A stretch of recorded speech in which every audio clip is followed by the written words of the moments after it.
Hey guys, Steve from the Practical Suburban Farmer here. Today what I'm going to do is I'm going to put together a little bit of a hydroponic system for my lettuce. I'm going to use just some simple products, a garbage bag, some seedling carriers, you know, the types that you pick up at florists and flower stores and whatnot.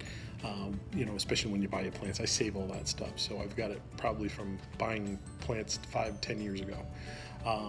Real simple thing. I've got some seedlings that I don't have room for in the garden anymore, so give them a try. We'll see how they do. I came home and a few of the seedlings had been sitting in water for almost a week because I was away on vacation, and they thrived.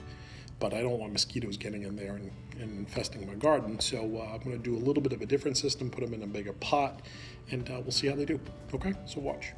So what I'm going to use is one black garbage bag, some duct tape, a pair of scissors, a little scalpel or something else to slice the garbage bag to put the little hydroponic holders in, and I'm going to do 10 plants.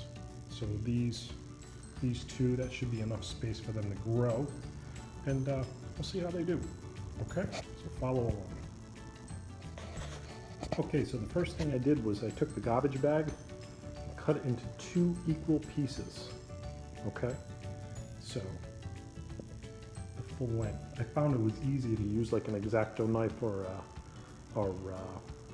a scalpel just to cut it. The scissors were kind of tough. They're heavy-duty garbage bags, which is good because you want it to be somewhat tough, but basically just to retain heat and keep the bugs out of the water. So the next thing we're going to do is we're going to take our base, which we have here, and we're going to flip it upside down and place it right in the middle. You want to make sure, you might want to test these first and make sure they're waterproof, which is, if they're not, it's going to defeat the purpose of creating our little hydroponic system. Okay? Next thing we're going to do is I'm going to take the sides over and duct tape them down. Okay, so longwise, duct tape down. Probably should have used a different color duct tape to make it more obvious, but you get the gist. And next pot will fold over the 2 end pieces. Okay, so now the end pieces are taped down also. And it's basically like you're wrapping a present. Okay, so now this piece, we flip it over. Okay, and now we've got a nice flat surface. Okay, and then this piece, let's move our duct tape out of the way. Let's bring in our other section. Should fit comfortably back in. And they, now it's important to use those little bases because once this has water in it, they can be really difficult to pick up, and that just gives it a little bit of rigidity. Okay, so now we have our section perfectly.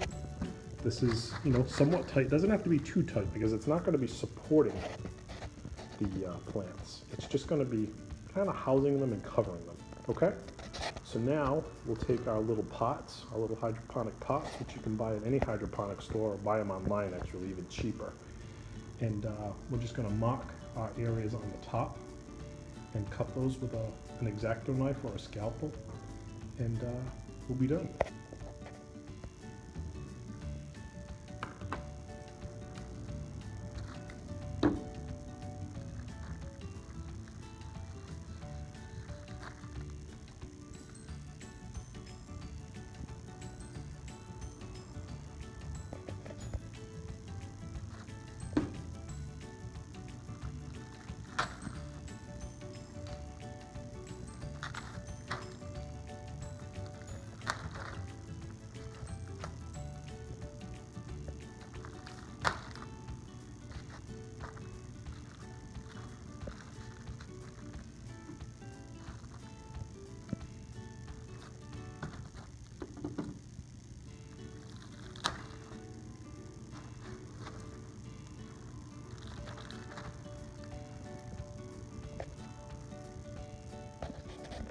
basically just want to cut an X in the plastic.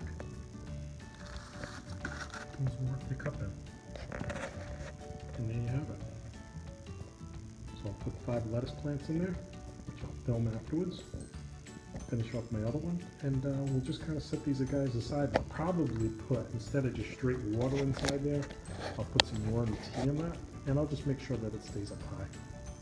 And we'll see how the plants go. I get a feeling they're going to do really well there. Okay, so I fit all the cups into the cut areas of the plastic bag, and I've added some of the clay pebble hydroponic stones to the bottom of each cup. So the last thing I want to do before we actually add the plants is I'm going to take a couple of the empty hydroponic cups, just slide them in,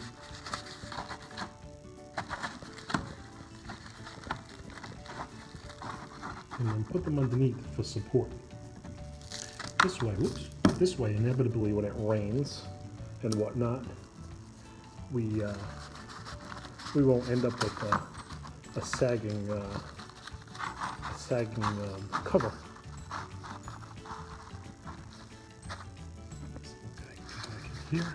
So now we have good support, and next thing we do is just add our plants, and we'll be all set.